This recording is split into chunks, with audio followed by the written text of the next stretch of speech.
Welcome to Colonie TV, the governmental educational channel for the town of Colonie.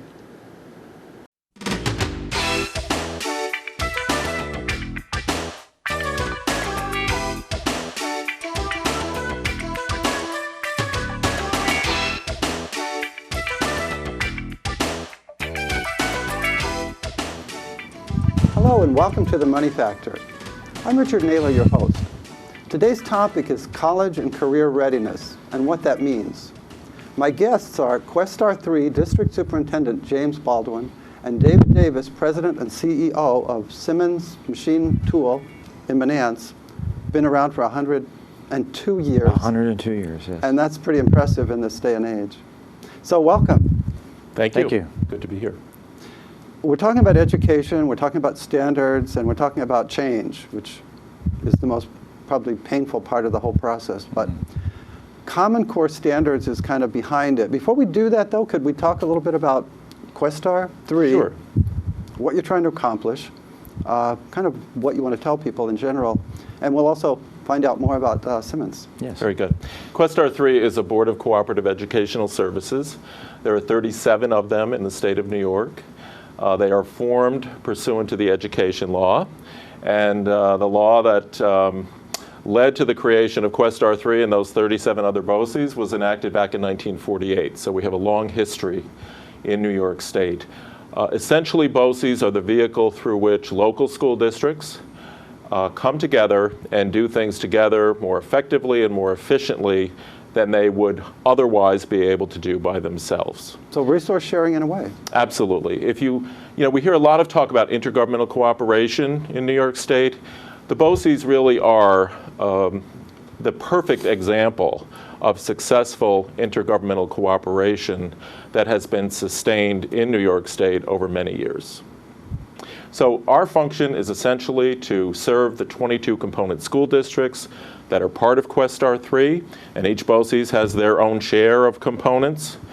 We are governed by a board that's elected by our component boards of education, and we consult regularly with the superintendents of schools, with the assistant superintendents, the principals, the business officials of those school districts to develop services that will assist them in their work and to develop educational programs that really represent an extension of the programs that are operating in individual school districts. And you're under the New York State Ed Department, or yes, connected, the BOCES are subdivisions, if you will, political subdivisions of the state of New York.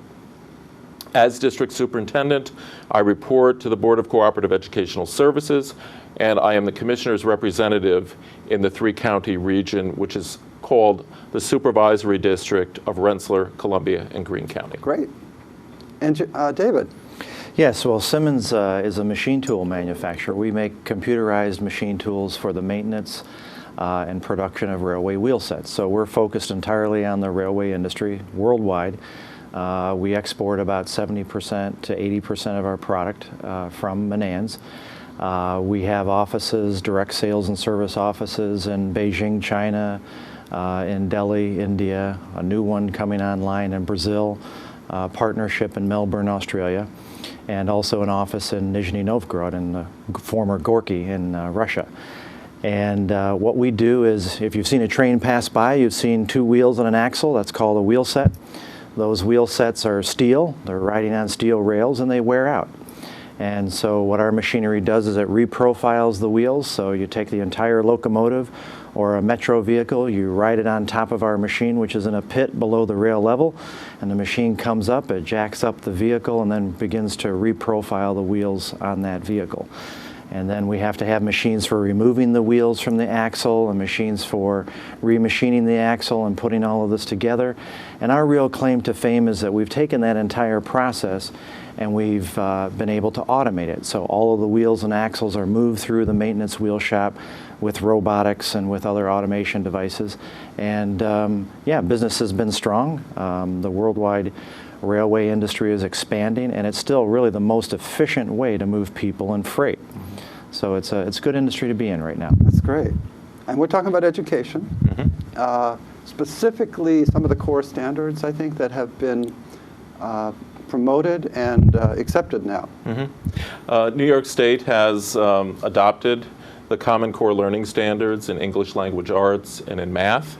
New York is one of 47 states in the country that have adopted those standards.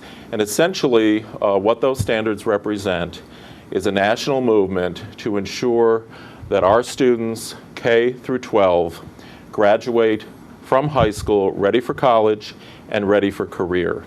And the way in which those standards were developed, folks from the K through 12 system, individuals from the higher educational system, representatives of the business community came together, really at the behest of the National Governors Association initially, to develop Common Core Learning Standards that are back-mapped from what the expectations of colleges and employers are. I think probably the one thing everybody agrees on in politics is that we need workers that are ready to step into jobs. And I guess that's one of the drivers of the whole thing? Well, absolutely. I mean, the public policymakers, to their credit, have acknowledged what they're hearing from the business community and what they're hearing from institutions of higher education, what we're learning from student achievement data that's gleaned from various state assessments that are administered. And what they're hearing is that the graduates, generally graduates, are not as ready as they need to be. We have a difficult issue with remediation at the community college level and at the college level. We hear reports from employers that individuals that they are hiring out of high school are really not ready to embrace the kinds of work habits that are necessary to succeed in the work environment in the 21st century. So part of what we're trying to do, working with the business community in response to that, is to make sure that we tweak our educational programs and in some cases substantially revise them so that we are in a position to prepare our students to compete for the jobs that are emerging in the regional economy here in Tech Valley and in the global economy. It strikes me you're trying to do two really difficult things at the same time.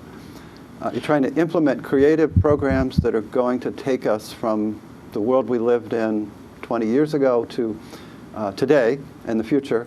And at the same time, you're trying to deal with probably difficult, how's a good way to say this?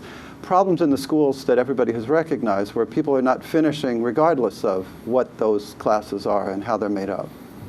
Well, we are in the middle of a sea change in public education brought about by federal initiatives, most commonly referred to as the Race to the Top, where the Obama administration and the Congress have basically said we need to be more aggressive about reforming public schools, and there are many aspects of that. The New York State Board of Regents has adopted these Common Core Learning Standards and has adopted new requirements in terms of annual professional performance review for teachers and for principals. There is a whole new level of accountability for public schools. So there's a tremendous amount of change occurring right now in our public schools. And with that comes certainly challenges, not the least of which is the very serious fiscal challenges that we're facing, but also opportunities. And really the opportunity is in this period of rapid change to transform the system so that it better responds to what the needs are for our graduates when they go to college or they go to career. So Simmons is in the situation of needing people, and we were talking before the show that we've come a long way from somebody stacking pieces of metal as the job in the manufacturing plant to today. That's right. So how do you see that whole process? Well, I think the problem is that the only way that we're going to provide the kind of workers that our industries need is the collaboration between Jim's organization and different companies like ourselves, and that is happening, and that's very positive news. The level of cooperation in this state, I think, compares very, very favorably to many other states. And politicians do agree that education is a very important issue. I think much of the problem, though, in going forward that we have to face head on is more of a perception issue among parents among parents about what manufacturing or technical careers really entail. Many of them have, views of the old days with people exiting the plant with grimy faces, dirty environments, and manufacturing is really a very high-tech environment now. On top of that, career guidance counselors in high schools have a strong propensity towards putting kids into four-year degree programs. And many of those four-year degree programs do not really prepare kids for the technical careers that are required today. And in fact, I think parents are kind of leading the charge as well because they're not seeing the return on investment with tuition because the kids are not graduating with jobs or into jobs that pay very well. And on top of that, the tuition rates just continue to increase. At the same time, you've got many manufacturers such as Simmons and a lot of others in the Capital District as well that are finding that they need to invest more. They need to think a little bit more ahead. And the way that they're doing that is that they're creating collaborations with institutions like Hudson Valley Community College, creating scholarship programs where they pay for the student to attend Hudson Valley. They're providing part-time employment, guaranteeing jobs for them upon graduation, all very good things, but there's also a great deal of manufacturers, and unfortunately I would say in the majority, that look at the hiring process as, it's May, I need a student, I'll call up Hudson Valley and see if they've got one. Well, the fact of the matter is most of the manufacturers that realize what the real issue is have already been sponsoring these students for 2 years. And so what I'm basically saying is manufacturers need to take more of a long-term view. If we do all these things, we're gonna have a workforce of not only prepared for today, but prepared for tomorrow. And you're reinforcing the issue that there are a lot of people who are out of work, and there are a lot of jobs that are going unfilled. That's right. Because there's nobody trained and capable of doing them. Yeah, depending on who you listen to or which report you read, I've heard some estimate there's up to 1 million manufacturing jobs that are unfilled in this country. And it's no wonder why the unemployment rate is stubbornly high. But I think whatever the correct number is, you can't talk to a manufacturer today that's not having the same problem. They're all having difficult problems finding skilled people. Finding skilled engineers has actually become easier than finding skilled technicians. And by a technician, I mean someone who's equipped with a 2-year associate's degree, associate's technology degree. Yes, the engineering staff that we're able to recruit, they can design and they can innovate the product.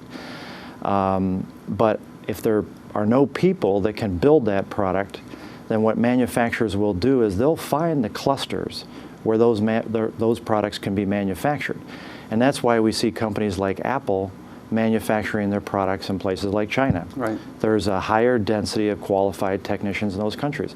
In my industry, machine tools in general, those clusters are in places like Detroit, Michigan, Charlotte, North Carolina, and Germany and Switzerland, and Japan. I was just going to say, Germany has a 2-track system, and they'll send people to be trained. That's right. And so really, it used to be in the old days, which is now about 10 years ago, I think, it used to be you were competing with someone else in New York State. But the truth of the matter is the people that we're competing with are in places like Germany and Spain and France and Japan. And you're a multi-country company anyway, yes. So you're partnering with places like Germany and... That's right. And what we're trying to do is we're trying to borrow a page from their playbook in Germany, from our sister companies in Germany, and that is to have a very, very strong collaboration between your local community colleges, your high schools, educators in general, and what you're seeing, for instance, Volkswagen has just recently located a plant in Chattanooga, Tennessee. And they really had no available training program or apprenticeship program in that area. So they formed a relationship with Piedmont, I think it's called Piedmont Technical Community College, and also brought over their own apprenticeship programs from Germany and created their own program, which then branched out to other manufacturers. And I think you're going to see more and more of that in this region in particular, because we've got all the tools, we've got all the foundations. We have BOCES, we have Hudson Valley Community College, and we have some great small to medium-sized manufacturers that are anchored by some large manufacturers like GE, Global Foundries, and Waterville Lead Arsenal. Great.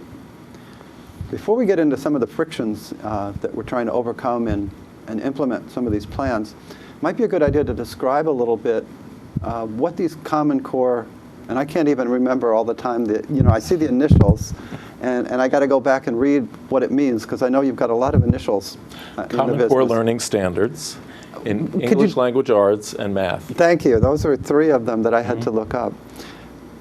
Could you give us a little texture of that? What does it mean? How does a person imagine that when, you've got K through 12? What kind of things are you doing? How do you relate to teachers? Well, essentially what the standards do is set the bar and establish the expectations for the students. The standards then guide the development of curriculum.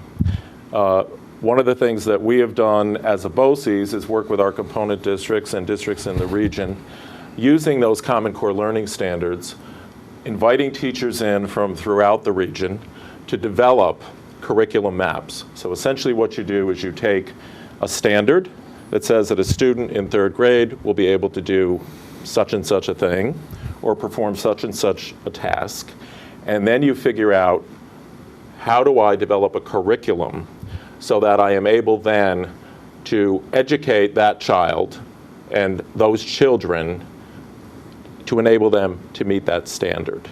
So when you consider this, it's a very complex activity, and it's very important that teachers be involved in the development of the curriculum, because teachers need to understand it.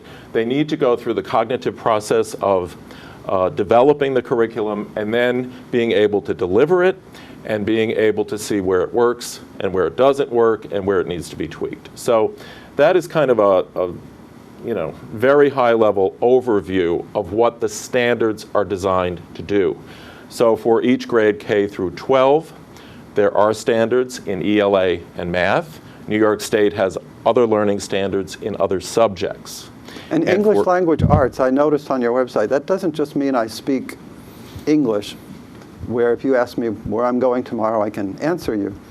Could you go into that also? Well, what it really is designed to achieve is to establish a level of literacy so that the individual student can function at grade level at least, and ultimately a level of literacy so that when they graduate from high school, they're prepared for the rigors of higher education and the rigors of employment.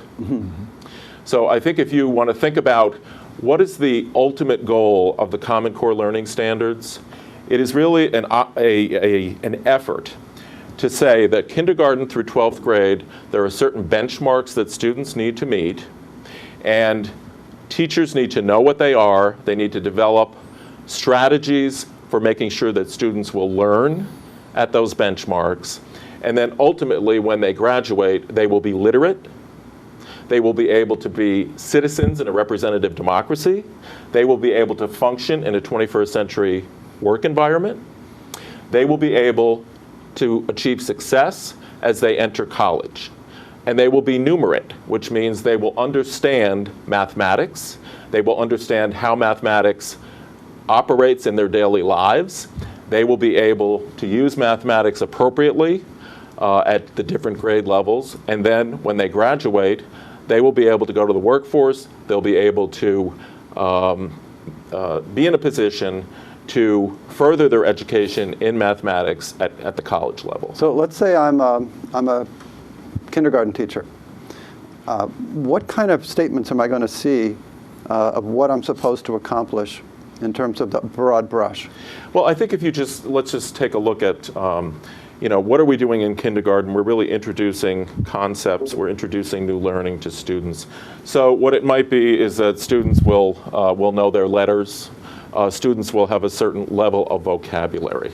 And what the teacher will then have to do is figure out, what are my strategies for teaching that to the students? And so you're not telling them exactly what to do. No, you're not.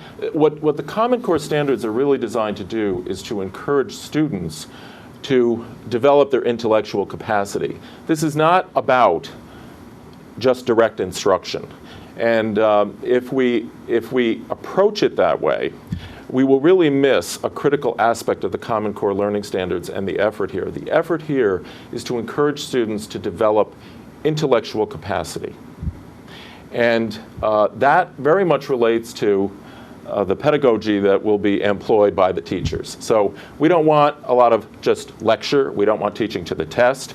We want teachers to be creating engaging educational opportunities and activities for students so that they will develop the intellectual capacity at each of those grade levels and ultimately be able to go to college and career. Okay. So you're really looking beyond the when was the Civil War and who was the president and Absolutely. You know, then I pass, but I forget that. I forget everything. So if I don't learn general, I'm in trouble. Well, and part of what we need to do here is think about how the world has changed. It was at one time when I went to school, you know, we learned all of the capitals of every country in the world, and you were supposed to be able to recite them in geography, and you Right. learned. There was a lot of rote learning, and part of the way the world has changed, you know, if we wanted to find out something, we would go to the library or we would open up an encyclopedia. Today, kids, and usually from a very young age, have access to technology. They have access to the internet. So a lot of the facts and a lot of the information is really at your fingertips. So what we need to do is think about, all right, how do we change the educational system to respond to that? First of all, we need to train our students to be good, smart consumers of the information they're going to find on the internet, because we all know that there's a lot of stuff on the internet that isn't necessarily factual. So students need to have that intellectual capacity to be able to critically analyze the information that is available to them. That represents a very significant change. You know, the days when a teacher would sit, there's still a place for direct instruction, but it shouldn't be a day-to-day, on a day-to-day basis. What this is about is saying, all right, the information is there. A lot of writing, a lot of reading from, instead of from fiction, reading from nonfiction text. So comprehension is... Comprehension and application Interpretation. of what you're reading, interpreting what you're reading, those are all parts Okay. of the implementation of the Common Core Learning Standards. I think so probably- it's a much higher level of cognitive of a cognitive expectation than we've really been expected to achieve to date. And I think that's probably a misperception that a lot of people have when we read about tension between teachers and new programs, that they're telling us how to teach and teaching to the test and that kind of thing, and you hear those complaints. Well, I think teaching to the test is an adult behavior. And sometimes it's a response to the pressure that people are feeling. And I would really encourage teachers and I would encourage parents to make sure that your kids are not being taught to the test. The test is there to measure the growth of the student year to year. Tests are also being used, the data from tests are being used to evaluate teachers and principals and school systems. But if we, in implementing this, adopt a posture where we're going to teach to the test, I think we will have done our children a great injustice. The objective here is to create citizens who can participate in a representative democracy and who can participate fully to their full potential in our economic and social and political life. That's a broad... And that is the way that this has to be viewed. We are not in the business of creating people who just know how to take tests. That's great. David, can you respond to that kind of... Well, I think what Jim just said about we don't want to train people that know how to take tests is exactly right. What we want is critical thinkers. And Jim made the point about there's so much information out there now, more than what we've ever had in the past, and that information is increasing exponentially. Most of it's junk. The truth of the matter is that if there's a technical problem that I'm trying to address, and I'm trying to get information on background information as to how to address it, if I don't understand critical thinking processes, I'm going to waste an awful lot of time pouring through vast amounts of data. We want people who, yes, they have to have a strong foundation in mathematics, or they have to not only be able to speak English well, but they also have to be able to read well. That's very true. But they also have to be able to communicate their ideas very well. Because oftentimes what we encounter is machinists or mechanics are expected, at least in our manufacturing environment, to be very creative. They're not always given the exact directions of how to build something, much to their consternation, I'm sure. But sometimes they're expected to use their talent to try to figure out or troubleshoot a problem. And that's going to require to present their idea for solving that problem to other engineers. That can be oftentimes intimidating. I'm talking to a guy who's got a master's in engineering. I only have an associate's degree. That can be an intimidating situation. Yet, if trained well, if not trained just to take a test, if trained how to be critical in their thinking processes, they will have the confidence to be able to present their ideas well. So, yeah, that's very important, especially as more and more data is being thrown at us every day. Yeah. I forgot. I think it was Jim who mentioned that, and you and David also mentioned people used to go to work and they would come home grimy. And today, we have to protect the machines from us, so we put on suits so that we don't get them dirty. Right. But it seems like the opportunity that Jim mentioned is really strong here, because we've got a lot of people who don't necessarily like stacking metal. I tried it, Right. during a summer. Right. 8 hours a day of picking up a piece of metal and making sure there are exactly 20 slices Right. in a pile is not a great way to spend your day. No, So you've got a chance to be creative and express yourself and think, which is probably the most enjoyable thing a human can do. And we just need to get there. Right. Yeah, what we see is, if you look at the 80s and you even look at the vast majority of the 90s, it was very much about subcontracting or sending jobs overseas, depending on your political view.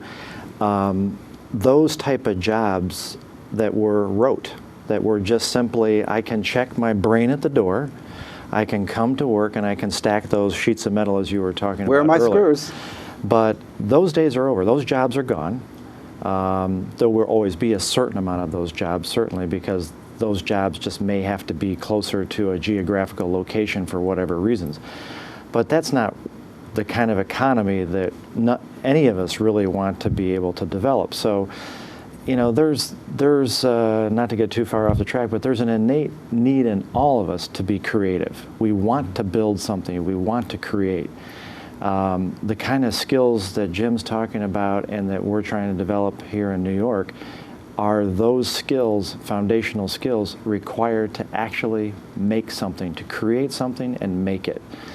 And the great thing is watching students who come into this.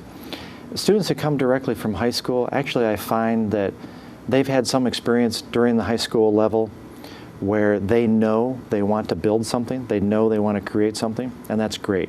We need more of them. What's especially rewarding is to see a student that's maybe in their early 30s that's decided to go back to Hudson Valley, that had a job in a cubicle somewhere, but just didn't feel that their need to create something was being fulfilled. So they went back to school. And to watch when they first put their hands on a machine, or when they first hold that product that they created, it's weird, but they're actually looking at it like it's their baby. Oh, that's neat. And there's a fulfillment there that I don't think you can really get in any other career, and it's very rewarding. I think the challenge for us right now is to make sure that we have enough opportunities that start in high school, maybe even in middle school, for students and parents to understand what is happening in the regional economy and the kinds of manufacturing positions that are being created in this very dynamic economy in Tech Valley. We have, and other BOCES have worked with the business community to create career technical education programs that can then result in students moving into programs at Hudson Valley Community College and ultimately qualifying for employment at Simmons and at other manufacturing facilities. We need to do more of that. We're in the process of working with the business community, working with the Center for Economic Growth to do that and to ensure that students have those opportunities. The other thing we need to do is that we really need to educate parents about what is happening here and how the manufacturing sector has changed significantly. Certainly the changes that David points out, I don't think most of the public is aware of that. And another effort that we're getting underway is an effort with the Center for Economic Growth to develop ways to educate parents and to reach out to parents so that they better understand a range of options that are available to their students. You know, the whole focus, I would never minimize the value of education, the value of a bachelor's degree or a master's degree or a doctorate. But we have a cultural expectation that students will graduate from high school, go to college, and that there's just kind of this rote behavior, which really reflects what we've done probably for the last 3 decades or so, 4 decades.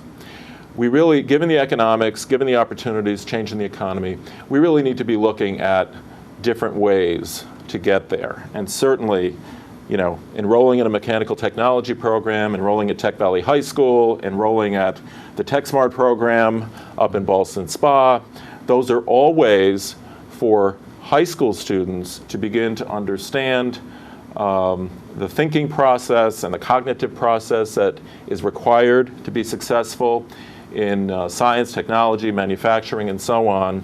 And then beyond that, the articulation agreements that we have with business or with colleges that ensure that there's a clear path for them, that they see the path and that it's sort of vividly presented to them. When we get there, I think we'll see much more success in terms of manufacturers being able to have sort of ready supply of workers, and our schools be in a position to better respond to the needs of our students. So it sounds like we need to sell reality to people. It's much nicer in some ways than we're afraid of. If we look at our options and we say, well, I could either go to a technical school and do nothing but try to fix a calculator that somebody's really going to throw away because we don't fix calculators anymore. They cost $29 and somebody's making $100 an hour to fix things, so this makes no sense. We're not talking about that. We're really talking about teaching creativity, teaching satisfaction, and to show that you can really be happy and fulfilled in many of these positions. Yeah, and I think one of the major advantages that we have in this country is flexibility. So we talked a little bit about some of the other countries that we compete against. Well, if we were in those countries talking about vocational education, technical education, there are very rigid tracks. Once you get on one track, to move to another track is nearly impossible. And some of the more enlightened countries like Germany that are looking at how to compete more internationally, and the Germans have to compete internationally because most manufacturers in Germany export 95% of what they produce. So they're looking at how to create more flexibility. But here in the U.S., if a person decides to go to Hudson Valley Community College and get a 2-year associate's degree or go to TechSmart, they can come out of there, they can go into industry, they can work a couple of years. If they want to apply to RPI or University at Albany's nanotechnology engineering program, no problem. No one would ever consider, in fact, if anything, a potential manufacturer will look at that person's resume and say, oh, hold it. They not only know how to make it, they now know how to design it. So we actually, some of my strongest employees, new employees at Simmons, are kids that have been both through the Hudson Valley Associates Program and then decided to go on to RPI. And in fact, I think RPI, I believe, has formalized this into something called the 2+3 program, where they do 2 years at Hudson Valley and then they go on to get their engineering degree in 3 years. So this flexibility makes it an even more competitive situation that we have. Again, I think the major issue here is to try to eliminate the perception, and our media needs to do a better job in this too, because you'll hear the media say manufacturing is declining, manufacturing is declining, and that's the question I always get is, isn't the railway industry dead, and isn't manufacturing declining? Well, actually the only profitable freight railway system in the entire world is the United States. Everyone else comes to the United States to study our freight railway industry, to see how we make so much money doing it. And not only that, but we have 5, 6 major railroads all cooperating and collaborating with each other. Yeah, I would have thought, day. well, China's building all these railways, and we have developing countries that are building and building. All state-owned enterprises that are heavily subsidized that don't generate any profit. And in terms of speed for moving freight around by rail, we have the highest average speed in the world. So the other perception in the U.S. is that manufacturing is declining. And if our media would just take one more layer off of that onion, peel it away and say, well, hold it, what's really going on? What's going on with wage rates within manufacturing? If manufacturing is declining, why are these manufacturers making so much money? Why are the employees making more money than what they were? And why does manufacturing keep tripling the amount of goods that it's producing every 10 years? And the answers to that is that it's happening because there's a lot of great things going on in manufacturing, and it's an exciting career. So anyways, we're wanted to mention one thing that Jim had said about collaboration between industry and education. Another item that parents often bring up to me, or just people that we wind up talking with about careers in manufacturing, is that there's a perception that education and industry is not talking with each other. And that may be happening elsewhere, but I can tell the general public, be assured that in New York State, or at least what I've seen happen in the Capital District, that is not the case. I actually have been invited and sit on a technical advisory committee, both at Hudson Valley and also I think at Questar. We have one coming up in Rotterdam on October 15th or thereabouts, where we actually sit down with the educators. They're asking us questions about what are some of the new tools in manufacturing that we're going to need, how much do they cost, what are some of the skill sets that you're looking for, and what kind of special equipment is being developed within manufacturing that we need to know about within education. They're talking to their customer.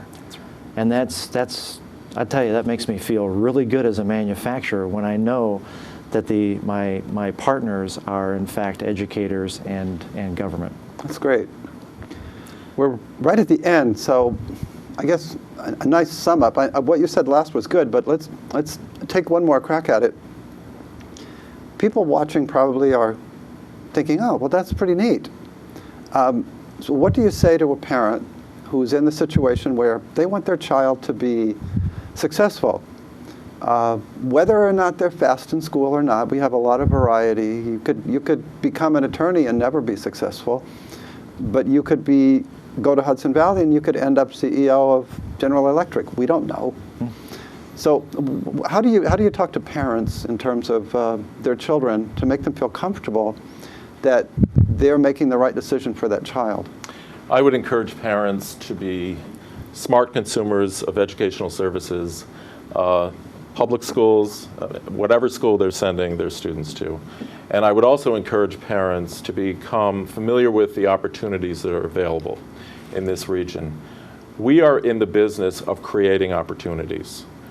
We reject the notion that we track students from middle school or high school into a career that they're going to spend their lifetime in. The reality is this. Students graduating from high school today will probably have in excess of 10 different jobs and will have multiple careers. And what this is designed to do is to prepare those students for that eventuality. I would encourage parents to talk to the principals at their public schools, to interact with their teachers, to attend Board of Education meetings, and to learn about the opportunities that are emerging in the Tech Valley economy. We are very fortunate here in this region because we have a vibrant manufacturing sector, we have an emerging technology sector, there are billions of dollars of investment that have been put to work here, and that means that there are opportunities right now and down the road that parents and students need to be aware of. So don't worry. Just get in there and learn, and you'll be okay. Get these skills that I you're would be talking smart about. and strategic about Okay. the way I approach it Yeah. as a parent. Yeah, and as a parent who's going through college visitations right Oh. now with a senior, I would encourage just go out there and tour the product. Go see Capital Region BOCES, visit Tech Valley High School, visit TechSmart, visit Hudson Valley Community College. Call me. You'd be surprised. At least once or twice a week, I take a parent or a child or both through Simmons. I don't mind doing it. I think it's part of my job. I think going out and visiting manufacturers is certainly a little bit more difficult, but there are many of us out there that would love to give parents a tour, and we often do that with high school guidance counselors as well. So we'll put your phone number up right now. Yeah, there you go. And if parents want information about Common Core learning standards, we have a brochure that is written, designed especially for parents. It can be accessed on the Questar 3 website, www.questar.org. We'll put that up also. And I would recommend that as well, because I looked at your website, I read through some of these standards, I did a Google search, which is great, there's that information on the State Ed Department, read through the Common Core standards, and I was totally impressed and had no idea what I was going to find, but it was really neat. There's a tremendous amount of information available about the Common Core learning standards. What we tried to do here was really to put it in a format that would be easily manageable So we'll get for them parents. to that. Thank you so much. This was Thank a you. really Very interesting welcome. show. Very welcome. Thank you. And thank you for watching. I hope you enjoyed the show, that you tune in again next time, and you have a great week. Take care.